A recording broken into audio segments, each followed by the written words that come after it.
Welcome back, this is Raktar, and today I'm going to be playing some more Tokyo Jungle, and I'm going to be doing it in survival mode. Anyways, today I'm actually going to be talking some more about probably the topic of the week that I will be chit-chatting about a lot.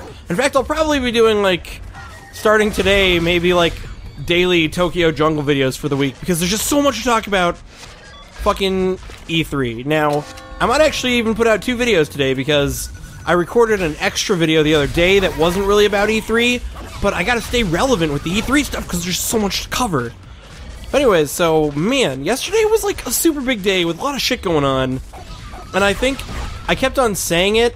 I kept on being like, well, we really have to wait till, we kind of have to wait till Microsoft, like, tips their hand before I can really say that I've made my judgments on the Xbox One. Because yesterday I was, or like a couple days ago, I was sort of making I've been making pre-judgments on the Xbox One. I've been being like, I don't know if this is the series for or I don't know if this is the console for me. Like, it's looking right now like the PS4 is totally going to be the console for me. And, you know, I hadn't made a lot of decisions, and I kept on saying, I'm just going to have to wait till these companies sort of, like, tip their hands at their press conference. And what's interesting is that is exactly what happens. Hands were, in fact, tipped yesterday. Microsoft basically confirmed all of the DRM nightmare stuff that a lot of gamers have sort of been afraid of. And I think what's interesting about this whole, like, DRM debacle with the digital rights management debacle that's going on with Microsoft is that it really ignores, I feel like, a lot of the culture of gaming. Like, I myself, I don't think would be nearly as strong a gamer now in my life if I had not been able to share games with friends when I was younger. Because, I mean, when you're a kid, you can't afford a lot of video games. Like, I was saving up my allowance to buy fucking N64 games. Like, I was saving my allowance big time so I could get one new N64 game used, not even brand new. And so that's the point, is I feel like part of the gaming culture that should be killing off with this whole, like, with the whole digital rights management thing, I definitely feel like part of the culture that you would be killing off is younger gamers who are kind of tasked with paying for their own video games. I think would definitely be fucked by some heavier digital rights management stuff, some heavier DRM, just because they won't have as much access. Like, my parents didn't have enough money to buy me a lot of games, which is, you know, that's fair. And so I was saving up my allowance. I was saving up from this stupid little paper route that I had when I was a kid, so I could buy, like I said, maybe one PlayStation game or one Nintendo 64 game. And that was a big deal for me. Like, the fact that there were used games, it was a big deal for me to be able to afford those things. And it kind of, like, kept my love for gaming going. And, oh, my toxicity is totally full. I've been trying to find food in hopes of making that not happen, but we got it for now. But yeah, like, it totally increased my, I don't know, love of games, was the fact that I was able to keep on gaming even through the years when I didn't have, like, a steady source of income.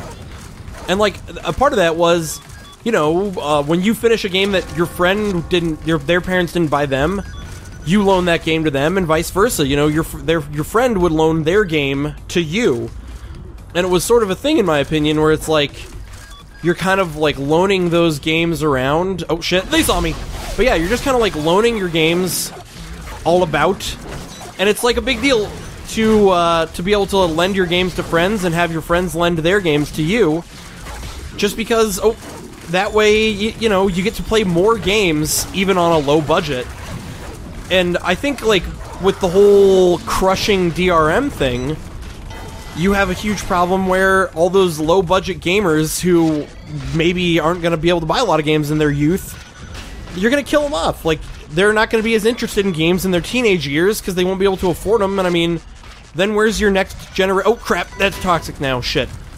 And then it's like, so where's your next generation market coming from when you're killing off those mid-range gamers? And so I thought it was really interesting yesterday.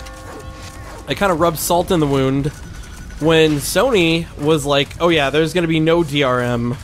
We're going to have a completely DRM-free system. Go ahead, kind of like lend your games to your friends. Go sell them back to GameStop.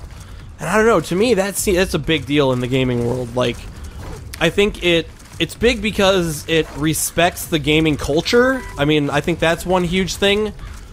is that the culture of games has been for years now that, you know, loaning games to and fro is like, it's the way the world works. Like, people loan their games to their friends, they get games in return, it's all that shit. Like, I still loan games. Like, you know, I'm playing Resident Evil right now, and I've got a friend, I'm gonna loan that game to him, and he actually just loaned me BioShock Infinite. And it's like, even now, you know, we're switching games around, and it's like, it's the sort of thing where I wasn't gonna buy BioShock Infinite anyway, because it's not really down my street, you know? It's not really my type of game. And so, when you have that sort of thing where you have somebody you can just borrow it from, it definitely changes things, because it kind of creates that atmosphere where I'm more likely to play a game that I never would have played, hence I'm more likely to get into that franchise. And as a consumer who, you know, has his own money, a consumer who is a spending consumer, I think it's a big deal that I am able to play games that I wouldn't otherwise play, and I really need something to take my toxicity. I don't want to waste this magazine, but my toxicity is totally full right now. Well, a portable bed, I don't think a portable bed will decrease my toxicity, but whatever. So yeah, I don't know. I just thought that was a huge deal yesterday. And then here's the other big deal that happened yesterday, in my opinion, was Sony fucking undercutting Microsoft by $100 on the new console. I was like, holy fuck. I was like, actually, I'm gonna leave that one. I was like, holy fuck, Sony undercutting Microsoft on this console is legitimately a big deal. Like, in my opinion, that's a huge deal, because when it comes to this holiday season and everybody's thinking about what consoles they're gonna buy, they're gonna be like, well, Sony's console's $100 cheaper, DRM free, so I can play whatever games I want on it. And I think it's kind of gonna be an easy sell for a lot of people who are, like, having trouble deciding, like, what they're gonna play it on. It's just like, well, I'll play what's cheaper, and now we're in a situation where it's going to be cheaper in the long run to buy a Sony console, because, you know, you're going to have more games available to you, because you're going to be able to go buy used games and try games that you really wouldn't have given a fuck about in the previous times, and shit. Fuck that shit. But yeah, I don't know. I think it's going to be an interesting market this holiday season. I know I personally will probably be waiting to see whatever deal Sony whoops out for Black Friday, and I will probably be waiting to see whatever deal Nintendo whips out for Black Friday, because I do want a Wii U. That was another thing. I just got finished. What made me want to record today, actually, was that I just watched the Nintendo Direct all the way through, and I was like, man, this is a big year, just because it's the new generation of consoles, but it's sort of like, will Microsoft really survive this year? I don't know, because all I have urge to do in terms of consoles right now is continue keeping my PC up to date. That's always, when you're a PC gamer like myself, it's always very important to keep your PC in top condition so you can just keep on rocking the modern games. But then it's like, also, you know, consoles are always gonna be having those games that are specific to their consoles, so you always have to own some consoles. And I'm like, if I had to choose right now between, like, an Xbone and a PS4, I'd totally choose a PS4. And so I think that's what I'm going to be doing. I think I am going to be purchasing the PlayStation 4, and I'm excited to do so. I think it's got a lot of good things on it. It looks like a fantastic little console. And I don't know, the Xbox One, it's not looking too cool to me. I get the feeling, and I don't know if I'm crazy for thinking this, but I totally get the feeling that there was a ton of Sony executives, who met up yesterday after Microsoft announced the price of the Xbox One. There's probably, like, a room full of Sony executives, like, okay, how much can we undercut the Xbox One by and still be able to make as much money as we need to stay afloat in the console market?